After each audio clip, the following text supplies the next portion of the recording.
믿기 힘든 일이 벌어졌습니다. 전 세계 학계가 발칵 뒤집혔습니다. 그날 밤, 저는 조용한 연구실에 혼자 앉아 있었습니다. 히브리어 원문 위에 숫자들이 떠오르기 시작했죠. 1270, 그리고 기묘한 기호 하나. 그건 단순한 숫자가 아니라 방향이었습니다. 계산기를 잡은 손이 떨렸습니다. 위도와 경도를 입력한 순간 지도 위에 점 하나가 나타났습니다. 그 좌표는 제가 전혀 예상치 못한 장소였습니다. 하얀 안개가 감도는 봉우리, 천지가 잠든 산. 몇 번을 다시 계산해도 결과는 같았습니다. 그 문장이 이곳을 가리키고 있었던 겁니다. 마치 누군가 의도한 듯 완벽하게 맞아떨어졌습니다. 수천 년 전 기록이 지금 눈앞 현실이 되었습니다. 그런데 왜 하필 그곳이어야 했을까요? 본격적으로 들어가기 전에 좋아요와 구독 눌러주시면 큰 힘이 됩니다. 2024년 봄 전 세계 신학계가 발칵 뒤집혔습니다. 히브리어 원문에서 추출한 수치 코드를 위도, 경도로 환산한 결과 구글 지도 위에 정확히 백두산 정상이 표시되었기 때문입니다. 케임브리지 대학교 구약성서학과 루카스 페너 교수가 발표한 이 연구 결과는 단순한 우연을 넘어선 무언가였습니다. 20여 년간 중동과 지중해 지역의 성경 지도 매핑 프로젝트를 수행해온 그가 마침내 발견한 것은 숫자가 아니라 좌표였고 예언이 아니라 설계도였습니다. 히브리어로 기록된 고대 문서 속 규빗과 로이시라는 단위들이 현대의 GPS 좌표와 정확히 일치하는 순간 페노 교수는 자신이 단순한 연구자가 아니라 수천 년 전 암호의 해독자가 되었음을 깨달았습니다. 성경 속 이사야서 41장에 기록된 그를 동방에서 일으켜 그의 발걸음이 땅을 정복하리라는 구절이 단순한 비유가 아니라 정확한 좌표 지시문이었던 것입니다. 예루살렘에서 동쪽으로 1200 규빗 70 로이시를 계산했을 때 그 종착점은 위도 42도 경도 128도 바로 그곳이었습니다. 그 순간 페너 교수의 손은 떨렸습니다. 컴퓨터 화면에 떠오른 지점은 다름 아닌 조선반도 북쪽 끝 백두산 정상이었기 때문입니다. 이것은 더 이상 신학적 해석의 영역이 아니었습니다. 수학적 정확성과 지리적 일치가 만나는 교차점에서 새로운 진실이 드러나고 있었습니다. 페너 교수는 그 자리에서 한참을 멍하니 화면을 바라보았습니다. 40년 넘게 성경을 연구해왔지만 이런 일은 처음이었습니다. 히브리어 문자 하나하나가 숫자로 변환되고 그 숫자들이 거리와 방향으로 해석되어 최종적으로는 지구상의 한 점을 가리키고 있었습니다. 성경은 추상적인 종교 경전이 아니었습니다. 그것은 치밀하게 설계된 지도였고 그 지도의 종착지는 아무도 예상하지 못한 동쪽 땅 한반도였습니다. 과연 이 모든 것이 우연일까요? 아니면 처음부터 이 땅을 향한 거대한 설계였을까요? 루카스 페너 교수는 평범한 신학자가 아니었습니다. 케임브리지 대학교에서 고대 히브리어 수치 해석 및 지리 문헌 연구의 권위자로 인정받은 그는 젊은 시절부터 성경 속 숫자들의 숨겨진 의미를 찾는 일에 몰두해 왔습니다. 다른 신학자들이 성경을 영적 메시지로 해석할 때 페너 교수는 그 안에 담긴 수학적 코드를 읽어내려 했습니다. 그의 연구실 벽면은 온통 고대 지도와 히브리어 원문으로 가득했습니다. 책상 위에는 계산기와 컴퓨터가 나란히 놓여 있었고 그 옆에는 수백 장의 수치 분석 자료들이 쌓여 있었습니다. 페너 교수가 이 연구를 시작하게 된 계기는 25년 전으로 거슬러 올라갑니다. 박사과정 학생이었던 그가 처음으로 성경 속 거리 단위들을 현대 측량법으로 환산해 보려 했을 때 지도 교수는 시간 낭비라며 만류했습니다. 하지만 페너는 포기하지 않았습니다. 그는 고대 메소포타미아 문명의 측량 기법을 공부하고 이집트와 바빌로니아의 수치 체계를 분석했습니다. 규빗이라는 단위가 단순히 팔꿈치에서 손끝까지의 길이가 아니라 정확한 수학적 기준을 가진 측량 도구였다는 사실을 발견한 것도 이 시기였습니다. 로이슈와 케데마 같은 방향 지시어들도 마찬가지였습니다. 이것들은 모호한 표현이 아니라 구체적인 각도와 거리를 나타내는 좌표계의 일부였던 것입니다. 페너 교수의 이런 접근법은 학계에서 처음에는 비판받았습니다. 성경을 지나치게 문자적으로 해석한다는 것이었습니다. 하지만 그는 자신의 연구에 확신을 가지고 있었습니다. 고대인들이 현대인보다 덜 정확했을 것이라는 편견 자체가 잘못되었다고 생각했기 때문입니다. 특히 그가 주목한 것은 성경 곳곳에 나타나는 일관된 수치 패턴이었습니다. 우연으로 보기에는 너무나 체계적이고 정교했습니다. 그는 매일 밤 늦게까지 연구실에 남아 히브리어 원문을 분석하고 고대 문헌들을 비교 연구했습니다. 그의 아내는 종종 걱정스러운 눈빛으로 남편을 바라보곤 했지만 페너 교수는 자신이 무언가 중대한 발견의 문턱에 서 있다는 확신을 버릴 수 없었습니다. 2024년 2월까지도 그는 여전히 그 확신을 품고 연구를 계속하고 있었습니다. 그 운명적인 발견은 2024년 2월 어느 추운 밤에 일어났습니다. 페너 교수는 평소처럼 이사에 와서 41장의 히브리어 원문을 들여다보고 있었습니다. 그를 동방에서 일으켜 그의 발 앞에 열국을 굴복시키며 그의 발걸음이 땅을 정복하리라는 구절이었습니다. 하지만 이번에는 뭔가 달랐습니다. 케데마라는 단어 옆에 붙은 수치들이 유독 눈에 들어왔기 때문입니다. 1200이라는 숫자와 70이라는 숫자, 그리고 그 사이에 끼워진 작은 단위 표시들이 마치 암호처럼 보였습니다. 페너 교수는 손을 떨며 계산기를 집어들었습니다. 먼저 규빗을 현대 단위로 환산했습니다. 고대 이집트 왕실 규빗을 기준으로 할 때 52.5cm였습니다. 1200 규빗은 630m에 해당했습니다. 로이쉬는 더 복잡했습니다. 고대 히브리어에서 로이쉬는 머리를 뜻하지만 측량 단위로 사용될 때는 특정한 거리를 나타냈습니다. 바빌로니아 점토판에서 발견된 자료를 토대로 계산하면 한 로이쉬는 약 12km였습니다. 70 로이쉬라면 840km에 달했습니다. 페너 교수의 심장이 뛰기 시작했습니다.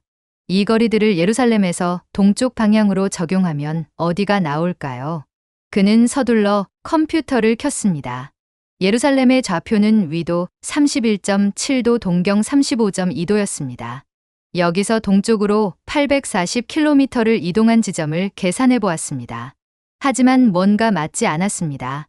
그 지점은 이란 어딘가의 사막지대였습니다. 페너 교수는 다시 원문을 살펴보았습니다. 혹시 자신이 놓친 부분이 있을까요? 그때 그의 눈에 들어온 것은 케데마라는 단어 앞에 붙은 작은 기호였습니다. 이것은 단순한 방향 지시가 아니라 각도를 나타내는 표시였던 것입니다. 동쪽에서 북쪽으로 약 15도 기울어진 방향이었습니다. 페너 교수는 다시 계산했습니다. 예루살렘에서 동북동 방향으로 840km 지점의 좌표는 위도 42.0도 동경 128.0도였습니다. 그가 그 좌표를 구글 지도에 입력하는 순간 세상이 멈춘 것 같았습니다. 화면에 나타난 지점은 백두산 정상이었습니다. 정확히 북위 42도, 영분 동경 128도 3분에 위치한 그곳이었습니다. 페너 교수는 자신의 눈을 의심했습니다. 다시 한번 계산해 보았지만 결과는 같았습니다. 성경에 기록된 수치들이 정확히 백두산을 가리키고 있었던 것입니다. 페너 교수는 의자에서 일어나 연구실을 왔다 갔다 걸었습니다. 이것이 과연 우연일 수 있을까요? 수천 년 전에 기록된 히브리어 문서가 현대의 GPS 좌표와 일치한다는 것이 가능한 일일까요? 페너 교수는 떨리는 손으로 다른 성경 구절들을 찾아보기 시작했습니다. 요한계시록 7장에 나오는 해 돋는 곳에서 올라오는 다른 천사를 보았다는 구절도 마찬가지였습니다. 여기서 말하는 해 돋는 곳의 히브리어 원문에도 비슷한 수치들이 숨어 있었습니다. 미가서 5장에서도 동방을 가리키는 수치들을 발견할 수 있었습니다. 스가랴서 14장의 그날에 그의 발이 예루살렘 앞 곧 동편 담람산에 서실 것이요라는 구절에서도 마찬가지였습니다. 모든 구절들이 하나같이 동쪽을 가리키고 있었고 그 동쪽의 끝에는 항상 같은 좌표가 계산되었습니다. 페너 교수는 이 발견이 얼마나 충격적인지 깨달았습니다. 만약 이것이 사실이라면 성경은 단순한 종교 경전이 아니라 정교한 지리학 문서였던 것입니다. 그리고 그 문서가 가리키는 최종 목적지는 중동이 아니라 극동 아시아의 한 산이었습니다. 페너 교수는 밤새 다른 구절들을 분석했습니다. 에스겔서의 환상 중에 나오는 거룩한 산에 대한 묘사도 백두산의 특징과 놀랍도록 일치했습니다. 높고 큰 산이며 사방이 눈으로 덮여 있고 그 꼭대기에 호수가 있다는 묘사였습니다. 이것은 천지를 품고 있는 백두산의 모습과 정확히 일치했습니다. 페너 교수는 자신이 발견한 것의 의미를 완전히 이해할 수 없었습니다. 하지만 한 가지는 분명했습니다. 이것은 우연이 아니었습니다. 새벽이 되어서야 페너 교수는 잠시 눈을 붙였습니다. 하지만 머릿속에서는 계속 숫자들이 돌아다녔습니다. 1200 규빗 70 로이쉬 위도, 42도, 동경 128도, 그리고 백두산. 다음 날 아침 페너 교수는 동료들에게 자신의 발견을 조심스럽게 알렸습니다. 하지만 대부분은 회의적인 반응을 보였습니다. 너무나 믿기 어려운 일이었기 때문입니다. 페너 교수는 더 많은 증거가 필요하다는 것을 깨달았습니다. 그는 고대 문헌들을 더 광범위하게 조사하기 시작했습니다. 과연 다른 고대 문서들도 같은 장소를 가리키고 있을까요? 페너 교수는 자신의 발견을 검증하기 위해 다른 고대 문헌들을 뒤지기 시작했습니다. 성경만으로는 부족했습니다. 더 많은 증거가 필요했습니다. 그가 먼저 찾아본 것은 바빌로니아 점토판들이었습니다. 대영박물관에 소장된 고대 메소포타미아 문서들 중에서 동방에 관한 기록들을 찾아보았습니다. 놀랍게도 함무라비 시대의 점토판에서 빛의 종족은 흰 옷을 입고 해 뜨는 곳에서 나타난다는 기록을 발견했습니다. 여기서 말하는 해 뜨는 곳의 위치 묘사가 성경의 그것과 거의 일치했습니다. 동쪽으로 매우 먼 곳 높은 산이 있는 땅, 사계절 눈이 내리는 곳이라고 되어 있었습니다. 에녹서에서도 비슷한 기록을 찾을 수 있었습니다. 에녹이 하늘로 올려져 본 환상 중에 땅 끝 동쪽에 있는 거룩한 산에 대한 묘사가 나옵니다. 그 산은 하늘에 닿을 만큼 높고 정상에는 하늘의 물이 고여 있으며 그곳에서 의로운 자들이 나타날 것이라고 기록되어 있었습니다. 페너 교수는 소름이 돋았습니다. 천지라는 이름의 호수를 품고 있는 백두산의 모습과 정확히 일치하는 묘사였기 때문입니다. 쿠란의 전승에서도 마찬가지였습니다. 야지즈와 마지즈라는 민족이 동방의 끝 흰 산에서 나타날 것이라는 기록이 있었습니다. 여기서 흰 산이라고 번역된 원어는 바이두 샨이었는데 이는 백두산의 중국식 발음과 놀랍도록 유사했습니다. 페너 교수는 더 깊이 파고들었습니다. 고대 이집트의 사자의 서에서도 동방의 신성한 땅에 대한 언급을 찾을 수 있었습니다. 라의 배가 밤의 여행을 마치고 떠오르는 곳 영혼들이 정화되는 거룩한 산이라는 표현이 나옵니다. 조로아스터교의 아베스타에서도 비슷한 기록이 발견되었습니다. 아우라 마즈다의 거룩한 산 하라 베레자이티가 동쪽 끝에 있으며 그곳에서 사오샨트가 나타날 것이라고 되어 있었습니다. 페너 교수가 가장 놀란 것은 이 모든 고대 문헌들이 서로 다른 시대, 서로 다른 문명에서 나왔음에도 불구하고 공통된 특징들을 보인다는 점이었습니다. 모두 동쪽 끝의 높은 산을 가리키고 있었고 그 산은 항상 흰색과 연관되어 있었으며 그곳에서 구원자나 의로운 민족이 나타날 것이라고 예언하고 있었습니다. 이것은 단순한 우연이 아니었습니다. 고대 세계 전체가 하나의 공통된 인식을 가지고 있었던 것 같았습니다. 페너 교수의 발견이 학계에 알려지자 거센 반발이 일어났습니다. 케임브리지 대학교 신학부 학장인 윌리엄 해리슨 박사가 가장 먼저 반대 목소리를 냈습니다. 페너 교수를 자신의 연구실로 불러들인 해리슨 학장은 이런 연구 결과를 발표하는 것은 신학적으로나 학문적으로나 위험하다고 경고했습니다. 성경을 지나치게 문자적으로 해석하여 종교적 편견을 조장할 수 있다는 것이었습니다. 특히 동양의 특정 지역을 성경의 예언과 연결시키는 것은 서구 중심적 기독교 신학에 혼란을 가져올 수 있다고 우려했습니다. 하지만 페너 교수는 물러서지 않았습니다. 자신의 연구는 종교적 편견이 아니라 순수한 학문적 탐구라고 주장했습니다. 히브리어 원문에 나타난 수치들을 객관적으로 분석한 결과일 뿐이라는 것이었습니다. 옥스퍼드 대학교의 중동학 권위자인 마이클 톰슨 교수도 페너의 연구에 회의적인 반응을 보였습니다. 고대 히브리어의 수치 체계가 현대의 측량법과 정확히 일치한다는 가정 자체가 무리라는 것이었습니다. 고대인들의 측량 기술은 현대와 비교할 수 없을 정도로 부정확했으며 규빗이나 로이쉬 같은 단위들도 지역과 시대에 따라 차이가 있었다고 반박했습니다. 페너 교수는 이런 비판에 맞서 더욱 정교한 연구를 진행했습니다. 그는 대영박물관과 루브르 박물관에 소장된 고대 측량 도구들을 직접 조사했습니다. 바빌로니아 시대의 표준 규빗자와 이집트 왕조의 공식 측량 막대들을 분석한 결과 생각보다 훨씬 정확한 기준을 가지고 있었음을 발견했습니다. 하지만 학계의 저항은 계속되었습니다. 하버드 대학교의 성서고고학과 주임 교수인 데이비드 골드스타인은 페너의 연구 방법론 자체에 문제가 있다고 지적했습니다. 성경 해석에서 수치적 접근법은 위험한 환원주의라는 것이었습니다. 성경의 본질적 메시지인 영성과 구원을 무시하고 단순한 지리학적 정보로 격화시킨다는 비판이었습니다. 더 심각한 문제는 언론의 반응이었습니다. 일부 종교 매체들이 페너의 연구를 왜곡하여 보도하기 시작했습니다. 성경이 아시아인들의 우월성을 입증한다는 식의 극단적 해석들이 나타났습니다. 페너 교수는 이런 비판들로 인해 깊은 고민에 빠졌습니다. 페너 교수는 며칠 동안 연구실에 나오지 않았습니다.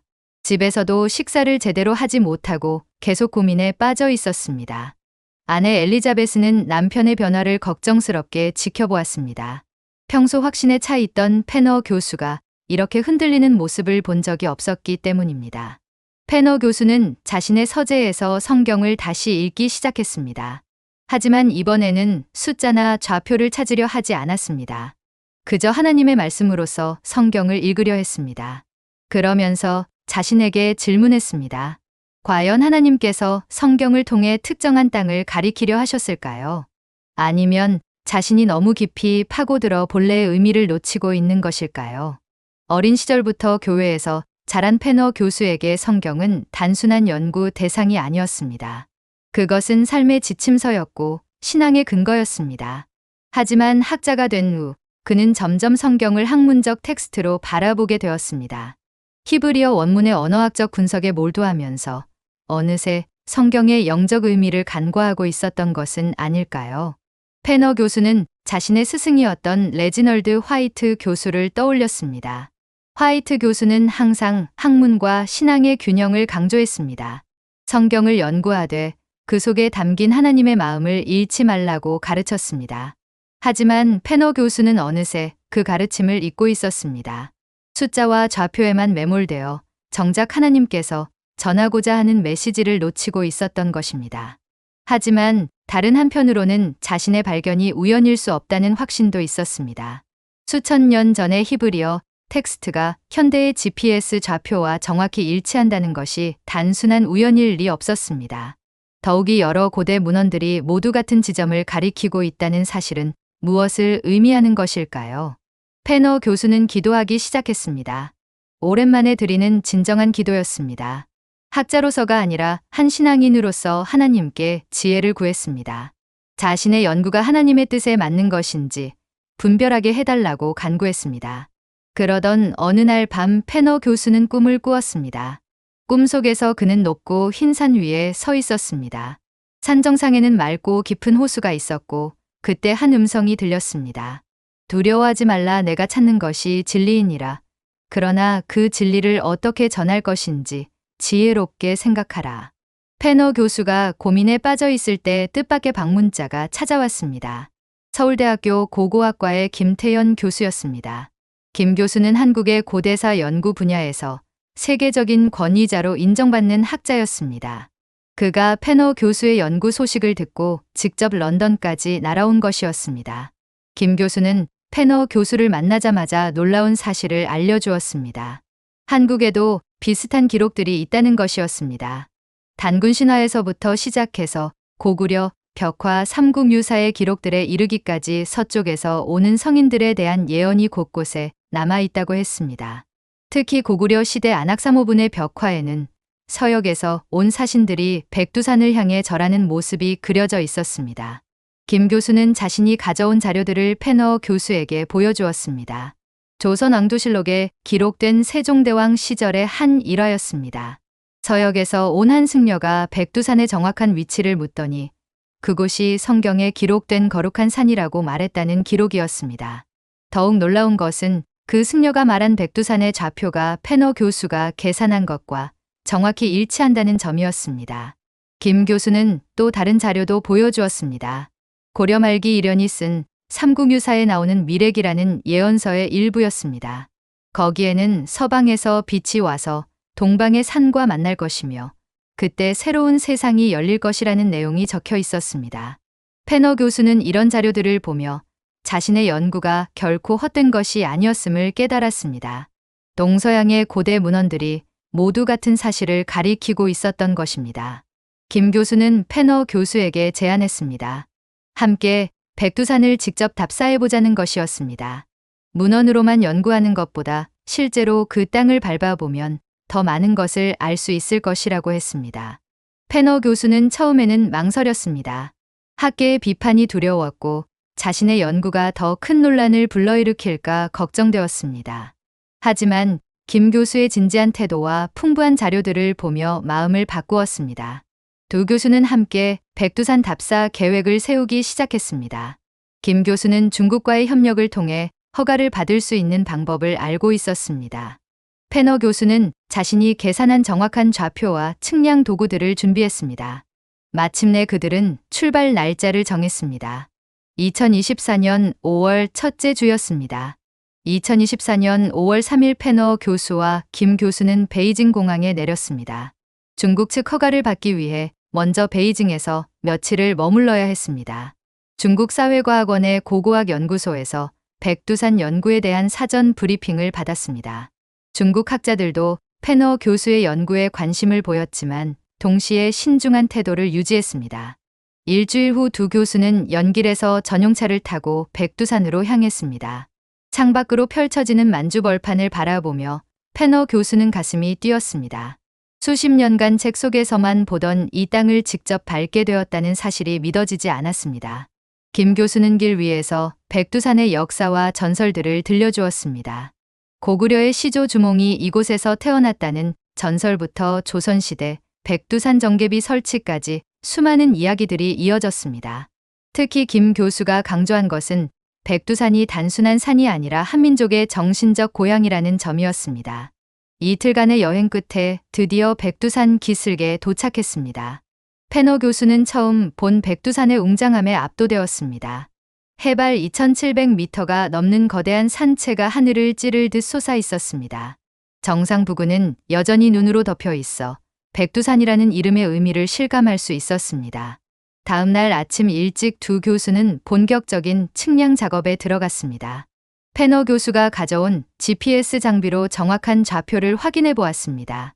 북위 42도, 영분 동경 128도 0분이었습니다. 자신이 계산한 좌표와 거의 정확히 일치했습니다.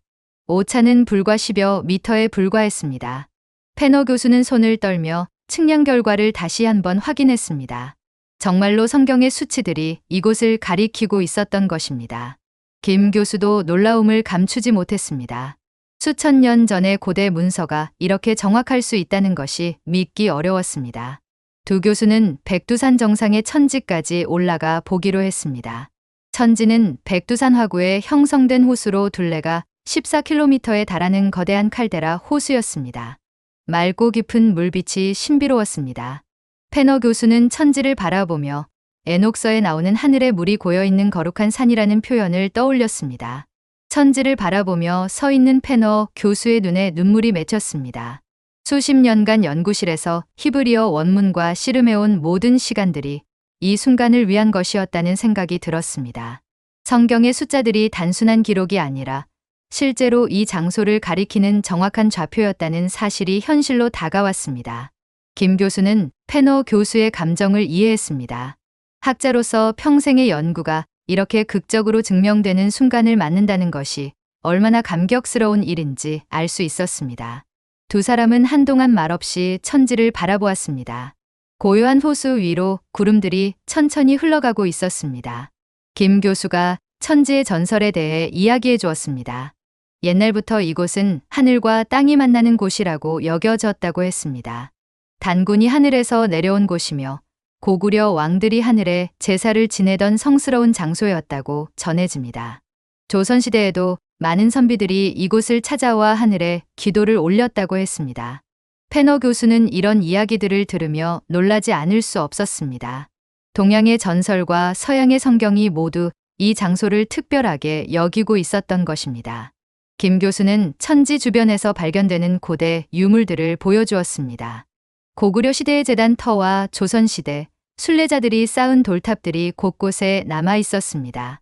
특히 북쪽 기슭에서 발견된 고대 석조물에는 특이한 문양들이 새겨져 있었습니다. 페너 교수는 그 문양들을 자세히 살펴보았습니다. 놀랍게도 그중 일부는 고대 히브리 문자와 유사한 모습을 하고 있었습니다.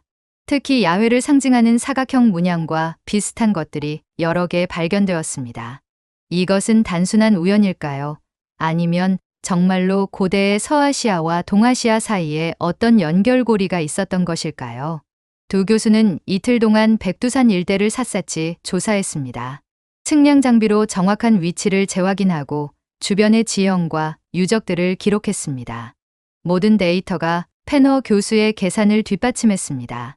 마지막 날 저녁 두 교수는 천지를 바라보며 앉아 있었습니다. 석양이 호수 위에 붉은 빛을 들이우고 있었습니다. 페너 교수는 이제 확신을 가지고 자신의 연구 결과를 세상에 발표할 수 있을 것 같았습니다. 런던으로 돌아온 페너 교수는 완전히 달라진 사람이 되어 있었습니다. 백두산에서의 경험은 그의 학문적 확신을 더욱 굳건하게 만들었습니다. 이제 그는 학계의 비판을 두려워하지 않았습니다. 진실은 진실이었고 그것을 세상에 알리는 것이 학자로서의 의무라고 생각했습니다. 페너 교수는 즉시 연구 결과를 정리하기 시작했습니다. 백두산에서 촬영한 사진들과 측량 데이터, 김 교수가 제공한 한국의 고대 문헌 자료들을 종합하여 포괄적인 보고서를 작성했습니다. 보고서의 제목은 성경 속 동방 예언의 지리학적 검증이었습니다. 보고서에는 히브리어 원문 분석부터 시작해서 고대 측량법의 현대적 해석, 다양한 고대 문헌들의 교차 검증, 그리고 백두산 현장 조사 결과까지 모든 것이 담겨 있었습니다. 특히 페너 교수는 자신의 연구가 종교적 편견이나 민족주의적 의도와는 무관하다는 점을 명확히 했습니다. 순수한 학문적 탐구의 결과라는 것을 강조했습니다. 보고서가 완성되자 페너 교수는 이를 세계적인 고고학 저널인 고대 근동 연구에 투고했습니다. 편집위원회는 처음에 이 논문을 받아들이기를 주저했습니다. 너무나 파격적인 내용이었기 때문입니다. 하지만 페너 교수의 명성과 치밀한 연구 방법론을 고려하여 엄격한 심사를 거치기로 했습니다. 심사 과정은 석 달이나 걸렸습니다. 세계 각국의 전문가들이 페너 교수의 연구를 검토했습니다. 일부는 여전히 회의적이었지만 대부분은 연구의 객관성과 방법론의 정확성을 인정했습니다. 특히 현장 조사 데이터의 정밀함과 고대 문헌 분석의 체계성이 높은 평가를 받았습니다. 마침내 논문이 게재 승인을 받았습니다. 2024년 9월 고대 근동 연구 최신호의 페너 교수의 논문이 실렸습니다. 논문이 발표되자 학계는 다시 한번 들썩였습니다. 하지만 이번에는 이전과 다른 반응이었습니다. 현장 조사 데이터와 객관적 증거들 앞에서 많은 학자들이 페너 교수의 연구를 진지하게 받아들이기 시작했습니다. 하버드 대학교의 데이비드 골드스타인 교수도 공개적으로 자신의 이전 입장을 수정했습니다. 페너 교수의 연구 방법론이 충분히 과학적이며 결과도 설득력이 있다고 인정했습니다. 언론들도 이번에는 좀 더 신중하고 균형 잡힌 보도를 했습니다. 페너 교수의 연구가 학계에서 인정받으면서 그는 자신의 발견이 가진 더 깊은 의미를 생각해보기 시작했습니다. 단순히 성경의 좌표가 백두산과 일치한다는 사실을 넘어서 이것이 인류 역사에 어떤 메시지를 주는 것인지 고민했습니다. 페너 교수는 자신의 연구실에서 다시 한번 성경을 펼쳤습니다. 하지만 이번에는 숫자나 좌표를 찾기 위해서가 아니라 하나님의 뜻을 이해하기 위해서였습니다. 이사야서 41장의 글을 동방에서 일으켜라는 구절을 다시 읽으며 페너 교수는 새로운 깨달음을 얻었습니다. 하나님께서는 처음부터 동서양을 구분하지 않으셨다는 것이었습니다. 구원의 메시지는 특정 민족이나 지역에 국한되지 않고 온 세상을 위한 것이었습니다. 백두산이라는 동방의 땅이 성경에 기록된 것은 하나님의 사랑이 지구 끝까지 미친다는 증거였습니다. 페너 교수는 김 교수와 함께 이런 깨달음을 나누었습니다. 김 교수도 같은 생각이었습니다. 동양의 고대 문헌들이 서양에서 오는 성인들을 기다린다고 기록하고 서양의 성경이 동방의 땅을 가리키고 있다는 것은 결코 우연이 아니라고 했습니다. 이는 인류가 하나라는 메시지였고 서로 다른 문명이 결국은 하나의 진리를 향해 나아가고 있다는 증거였습니다. 페너 교수의 발견은 학계를 넘어 종교계에도 큰 영향을 미쳤습니다. 기독교 신학자들은 이를 통해 하나님의 사랑이 온 세계를 품고 있다는 것을 새롭게 깨달았습니다. 불교와 유교, 도교의 학자들도 동양 철학의 보편성을 확인하는 계기가 되었다고 평가했습니다. 종교 간 대화의 새로운 가능성이 열린 것입니다. 페너 교수는 자신의 연구가 종교적 갈등을 줄이고 인류의 화합에 기여할 수 있기를 바랐습니다. 서로 다른 믿음을 가진 사람들이 공통의 진리를 발견할 때 이해와 존중이 생겨날 것이라고 믿었습니다. 백두산이라는 하나의 산이 동서양을 잇는 다리 역할을 할 수 있을 것이라고 생각했습니다. 몇 달 후 페너 교수와 김 교수는 국제종교평화회의에서 공동 발표를 했습니다. 제목은 고대 지혜가 가리키는 인류의 미래였습니다. 전 세계에서 온 종교 지도자들과 학자들이 두 교수의 발표를 경청했습니다. 페너 교수의 발견은 단순한 학술적 성과를 넘어 역사학계에도 새로운 시각을 제공했습니다. 고대 실크로드를 연구하는 학자들이 특별한 관심을 보였습니다. 만약 성경과 동양 문헌들이 모두 백두산을 가리키고 있다면 이는 고대부터 동서양 간에 예상보다 훨씬 활발한 교류가 있었다는 증거일 수 있었습니다.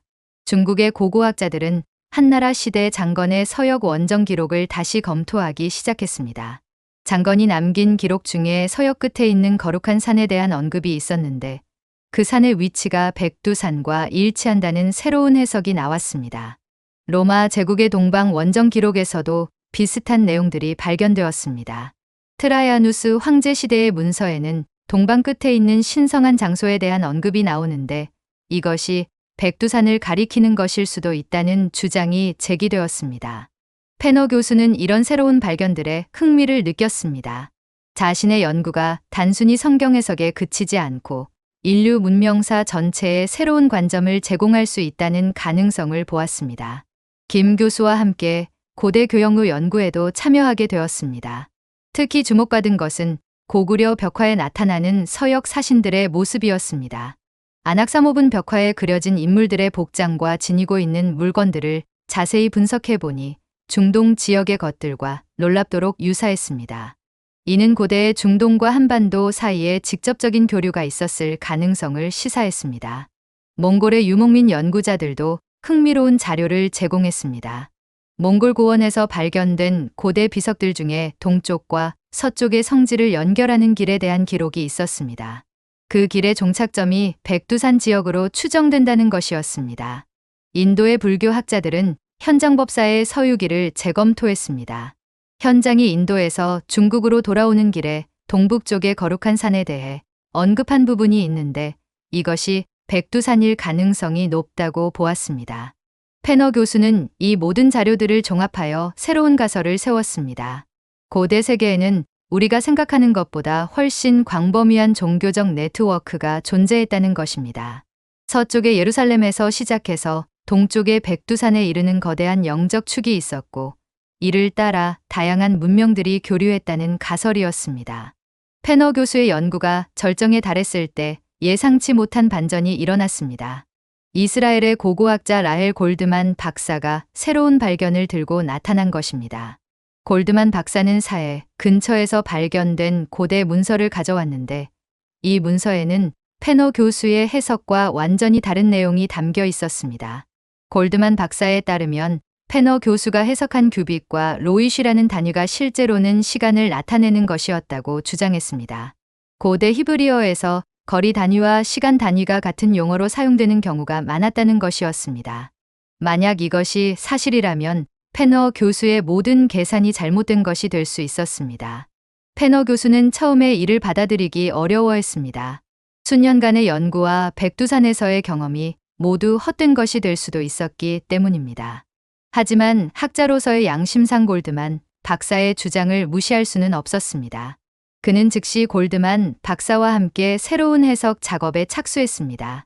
두 박사가 함께 분석한 결과 놀라운 사실이 드러났습니다. 골드만 박사의 해석도 맞고 페너 교수의 해석도 맞다는 것이었습니다. 고대 히브리어 문서에는 이중적 의미가 담겨 있었던 것입니다. 같은 숫자들이 동시에 거리와 시간을 나타낼 수 있도록 정교하게 설계되어 있었습니다.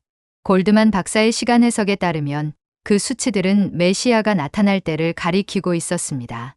그리고 그 시간을 현재 달력으로 환산하면 2024년에서 2030년 사이였습니다. 바로 페너 교수가 연구를 진행하고 있는 이 시기였습니다. 페너 교수는 소름이 돋았습니다. 성경의 예언이 공간과 시간을 동시에 가리키고 있었던 것입니다. 백두산이라는 장소와 현재라는 시간이 하나의 예언 속에 함께 담겨 있었던 것이었습니다. 김 교수도 이 소식을 듣고 놀라지 않을 수 없었습니다. 한국의 고대 문헌들에도 비슷한 이중적 예언들이 있었기 때문입니다. 세 학자는 함께 이 놀라운 발견을 정리하기 시작했습니다. 고대 예언자들이 단순히 장소만을 예언한 것이 아니라 정확한 시간까지 예언했다는 것이었습니다. 세 학자의 공동 연구 결과가 발표되자 전 세계가 주목했습니다. 단순히 학술적 발견을 넘어서 인류에게 전하는 상징적 메시지가 무엇인지에 대한 논의가 활발해졌습니다. 페너 교수는 이제 자신의 연구가 가진 더 깊은 의미를 이해하게 되었습니다. 성경의 예언이 백두산을 가리킨다는 것은 단순히 지리적 정보가 아니라 인류에게 전하는 메시지였습니다. 동방이라는 표현 자체가 새로운 시작을 의미했습니다. 해가 뜨는 곳, 빛이 시작되는 곳에서 새로운 희망이 시작된다는 뜻이었습니다. 백두산의 흰색도 마찬가지였습니다. 흰색은 정결과 새로운 출발을 상징했습니다. 과거의 모든 갈등과 편견을 씻어내고 새롭게 시작한다는 의미였습니다. 김 교수는 한국 문화에서 백두산이 가진 상징성을 설명했습니다. 백두산은 단순한 산이 아니라 한민족의 정신적 뿌리였습니다. 하지만 이제는 한민족만의 산이 아니라 전 인류의 영적 고향이 될 수 있다고 했습니다. 골드만 박사는 유대 전통에서 동방의 의미를 해석했습니다. 탈무드에서 동방은 지혜와 깨달음이 오는 방향이라고 기록되어 있었습니다. 메시아 역시 동방에서 나타날 것이라는 예언이 있었습니다. 이는 구원이 서방에서만 오는 것이 아니라 동방에서도 올 수 있다는 의미였습니다. 세 학자는 함께 새로운 해석을 제시했습니다.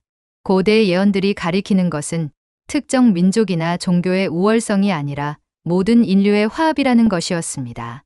동서양이 만나는 지점에서 새로운 문명이 시작될 것이라는 메시지였습니다. 백두산이라는 상징을 통해 전 세계가 하나가 될 수 있다는 희망을 보여준 것이었습니다. 페너 교수는 자신의 연구가 종교적 배타주의를 극복하는데 도움이 되기를 바랐습니다. 김 교수는 이 연구가 민족주의를 넘어서는 계기가 되기를 희망했습니다. 백두산이 한민족의 성산이라는 자부심을 가지되 그것이 다른 민족을 배척하는 근거가 되어서는 안 된다고 강조했습니다. 골드만 박사는 이 발견이 중동 평화에도 기여할 수 있기를 바랐습니다. 세 학자의 메시지는 명확했습니다. 고대의 지혜가 현대에 전하는 것은 분열이 아니라 통합이었습니다. 세 학자의 연구는 학계를 넘어 정치와 외교 분야에도 큰 영향을 미치기 시작했습니다. 한국 정부는 이 연구 결과를 문화외교의 새로운 수단으로 활용하기로 했습니다. 백두산이 동서양을 잇는 상징적 장소라는 인식이 확산되면서 한반도 평화에도 새로운 동력이 생겼습니다. 중국 정부는 백두산 관광 개발에 적극적인 자세를 보였습니다. 한중 양국이 공동으로 백두산을 세계문화유산으로 등재하자는 논의가 시작되었습니다. 유럽의 기독교계도 큰 변화를 보였습니다. 바티칸에서는 동방교회와의 대화를 더욱 적극적으로 추진하기로 했습니다.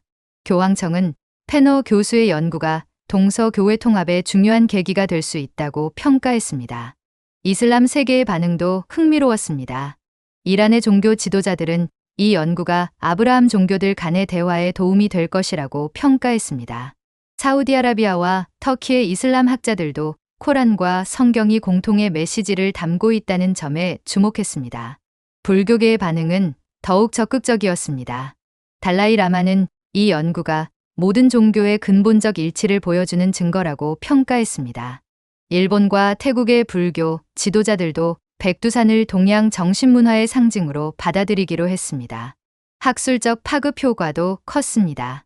전 세계 대학들이 종교 간 대화학과 비교종교학 프로그램을 확대하기 시작했습니다.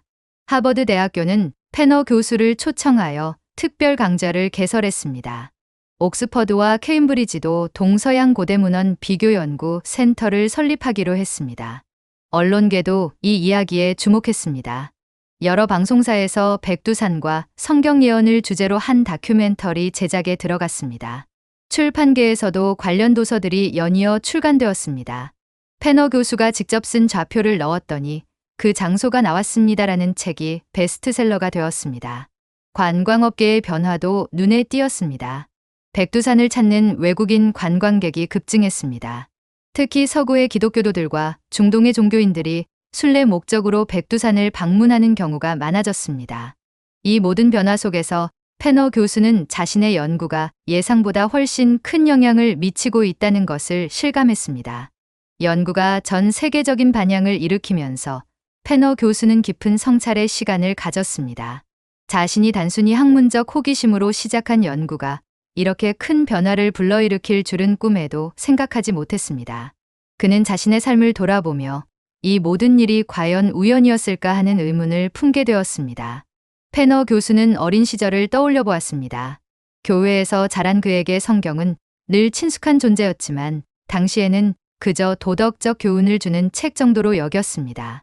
대학에서 히브리어를 배우기 시작한 것도 단순히 고대 언어에 대한 학문적 관심 때문이었습니다. 하지만 지금 돌이켜보니 모든 것이 이 순간을 위한 준비 과정이었던 것 같았습니다. 그의 아내 엘리자베스도 남편의 변화를 느꼈습니다. 예전에는 연구에만 몰두하던 페너 교수가 이제는 더 넓은 시각으로 세상을 바라보게 되었다는 것을 알 수 있었습니다. 그는 자신의 연구가 단순한 학술적 성과가 아니라 인류에게 전하는 메시지라는 것을 깨달았습니다. 페너 교수는 김 교수와 골드만 박사와의 만남도 우연이 아니었다고 생각했습니다. 서로 다른 배경을 가진 세 학자가 만나 하나의 진리를 발견하게 된 것 자체가 그들이 연구하는 내용과 일치했습니다. 동서양의 만남과 서로 다른 종교와 문화의 조화가 바로 그들 자신을 통해 이루어진 것이었습니다. 특히 백두산에서의 경험은 페너 교수에게 평생 잊을 수 없는 순간이었습니다. 그 순간 그는 자신이 단순한 연구자가 아니라 하나님의 계획에 참여하는 도구라는 느낌을 받았습니다. 수십 년간 책상 앞에서만 연구하던 그에게 백두산의 천지는 살아있는 성경이었습니다. 페너 교수는 이제 자신의 연구 방향도 바꾸기로 했습니다. 앞으로는 단순히 고대 문헌을 분석하는 것을 넘어서 그 문헌들이 현대에 주는 메시지를 찾는 일에 집중하기로 했습니다. 학문이 상아탑 안에 갇혀 있어서는 안 된다는 것을 깨달았습니다. 김 교수와 골드만 박사도 비슷한 변화를 겪고 있었습니다. 세 사람은 정기적으로 만나 서로의 연구를 공유하고 새로운 발견을 논의하기로 했습니다. 페너 교수는 자신의 연구가 많은 사람들에게 희망을 주고 있다는 사실에 큰 보람을 느꼈습니다. 페너 교수의 연구가 세계적 관심을 받으면서 예상치 못한 새로운 발견들이 이어졌습니다. 이스라엘의 고고학자들이 사해 근처에서 발견한 고대 두루마리에서 백두산과 관련된 새로운 구절이 발견되었습니다. 이 문서는 바빌론 유배 시대에 쓰인 것으로 추정되며 동방의 높은 산에 대한 예언이 담겨 있었습니다. 김 교수는 한국의 삼국사기와 삼국유사에서도 백두산과 관련된 추가 기록들을 찾아냈습니다. 특히 고구려 시대의 천재의식과 성경의 제사의식 사이에 놀라운 유사점들이 드러났습니다. 골드만 박사는 이집트와 메소포타미아 문명의 천문학 기록에서 백두산 지역의 별자리와 관련된 내용을 발견했습니다. 세 학자는 이제 더 체계적인 공동 연구를 위해 국제적인 연구팀을 구성하기로 했습니다. 하버드, 옥스퍼드, 서울대, 히브리 대학이 참여하는 컨소시엄이 만들어졌습니다. 연구팀은 향후 5년간 백두산 일대의 종합적인 발굴과 문헌 연구를 진행할 계획을 세웠습니다. 페너 교수는 연구의 다음 단계로 백두산 지역의 지질학적 특성과 성경의 창조 기록 사이의 연관성을 탐구하기로 했습니다. 김 교수는 한국의 단군 신화와 구약 성경의 아담과 하와 이야기 사이의 평행선을 연구하기로 했습니다. 골드만 박사는 고대 근동 지역과 극동 아시아 사이의 문화 교류 경로를 추적하는 작업에 집중하기로 했습니다. 세 사람은 또한 일반 대중을 위한 교육 프로그램도 기획했습니다. 백두산을 중심으로 한 종교 간 대화 프로그램과 청소년 교환 프로그램을 운영하기로 했습니다. 패너 교수는 자신의 대학에서 새로운 강좌를 개설했습니다. 동서양 종교 문헌의 만남이라는 제목의 이 강좌는 첫 학기부터 수강 신청이 마감될 정도로 인기를 끌었습니다. 연구팀은 또한 디지털 아카이브 구축 프로젝트도 시작했습니다. 전 세계에 흩어져 있는 관련 문헌들을 디지털화하여 모든 연구자들이 접근할 수 있도록 하는 것이 목표였습니다. 이 모든 계획들이 구체화되면서 패너 교수는 자신의 작은 발견이 인류 문명사 연구의 새로운 장을 열고 있다는 것을 실감했습니다. 연구가 세계적 주목을 받으면서 예상했던 비판과 도전도 따라왔습니다. 일부 서구의 보수적 신학자들은 성경의 예언을 동양의 산과 연결시키는 것이 신성모독이라고 주장했습니다. 프린스턴 신학교의 존슨 교수는 성경은 중동 지역의 맥락에서 해석되어야 하며 동양 문화와 억지로 연결하려는 시도는 위험하다고 비판했습니다. 반대로 일부 동양학자들은 이것이 서구 중심적 사고의 연장선이라고 반발했습니다. 베이징 대학의 리 교수는 동양의 문화와 전통을 서구의 종교적 틀에 맞춰 해석하려는 또 다른 문화 침탈이라고 강하게 비판했습니다. 한국 내에서도 의견이 갈렸습니다. 일부 민족주의 성향의 학자들은 백두산의 신성함을 외국 종교와 연결시키는 것에 반대했습니다. 전통 유교 학자들은 백두산이 공자의 가르침과 연결되어야 한다고 주장했습니다. 무엇보다 중국 정부의 미묘한 반응이 문제가 되었습니다. 처음에는 관광 개발에 적극적이던 중국이 연구가 한국 중심으로 진행되자 미묘한 견제를 시작했습니다. 중국의 일부 학자들은 백두산이 중국 영토에 있으므로 연구의 주도권도 중국이 가져야 한다고 주장했습니다. 이러한 비판들 앞에서 새 학자는 흔들리지 않았습니다. 패너 교수는 학문적 진실을 추구하는 것이 우리의 의무이며 정치적이거나 종교적 편견에 좌우되어서는 안 된다고 강조했습니다. 김 교수는 한국의 비판자들에게 민족의 자긍심과 학문적 객관성은 양립할 수 있다며 설득했습니다. 골드만 박사는 진정한 학문은 경계를 넘나드는 것이며 문화와 종교의 벽을 허무는 것이라고 반박했습니다. 연구팀은 비판에 대응하기 위해 더욱 엄밀한 검증 과정을 거치기로 했습니다. 세계 각국의 중립적인 학자들로 구성된 검증위원회를 설립했습니다. 모든 연구 결과는 최소 3명 이상의 독립적 전문가들의 검토를 거치도록 했습니다. 또한 연구 과정의 투명성을 위해 모든 자료와 방법론을 공개하기로 했습니다. 이러한 노력 덕분에 초기의 거센 비판들은 점차 건설적인 학술 토론으로 바뀌어 갔습니다. 비판자들 중 일부는 오히려 연구팀에 합류하여 더 객관적인 연구를 위해 협력하기 시작했습니다. 패너 교수는 이 과정에서 진정한 학문적 성숙을 경험했다고 회고했습니다. 2025년 여름, 백두산 연구 프로젝트는 1년여 만에 놀라운 성과를 거두었습니다. 국제공동연구팀이 백두산 일대에서 발견한 고대 제단의 흔적과 다양한 문화적 유물들은 고대부터 이 지역이 여러 문명의 만남의 장소였음을 증명해 주었습니다. 디지털 아카이브 프로젝트의 1차 구축도 완료되어 전 세계 연구자들이 귀중한 자료들에 접근할 수 있게 되었습니다. 패너 교수는 자신의 회고록 좌표를 넣었더니 그 장소가 나왔습니다. 의 초고를 완성했습니다. 출판사들이 벌써부터 출간 경쟁을 벌이고 있었습니다. 김 교수는 서울대학교에 동서문명교류연구소 설립을 위한 예산을 확보했습니다. 골드만 박사는 예루살렘에 국제종교대화센터 건립을 위한 기금 모금을 시작했습니다. 세 학자의 연구는 벌써 큰 파급 효과를 낳고 있었습니다. UN 총회에서는 세계 종교 화합을 위한 결의안이 채택되었고 백두산의 유네스코 세계문화유산 등재 신청서가 공식 제출되었습니다. 한중 양국은 백두산을 평화와 화합의 상징으로 공동 관리하기 위한 실무 협의를 시작했습니다. 교육 분야의 변화도 빠르게 진행되고 있었습니다. 이미 여러 대학에서 세계 문화와 종교의 만남이라는 새로운 교과목 개설을 준비하고 있었습니다. 젊은 세대들이 서로 다른 문화와 종교를 이해하고 존중할 수 있는 교육 프로그램들이 속속 개발되고 있었습니다. 패너 교수는 최근 강연에서 이렇게 말했습니다. 우리의 연구가 보여주는 것은 학문의 힘입니다. 진실을 추구하는 열정이 얼마나 큰 변화를 만들어낼 수 있는지 직접 경험하고 있습니다. 백두산의 천지는 여전히 그 자리에서 푸른 물을 담고 있었습니다. 하지만 이제 그 물은 단순한 호수가 아니라 인류의 화합과 평화를 향한 희망을 담은 성스러운 공간이 되어가고 있었습니다. 세 학자의 우연한 만남으로 시작된 연구는 이제 막 세상을 변화시키기 시작했습니다. 그리고 이것은 끝이 아니라 새로운 시작이었습니다. 오늘 사연은 여기까지입니다. 재미있게 보셨다면 구독과 좋아요 부탁드려요. 따뜻한 이야기로 다시 찾아뵙겠습니다. 감사합니다.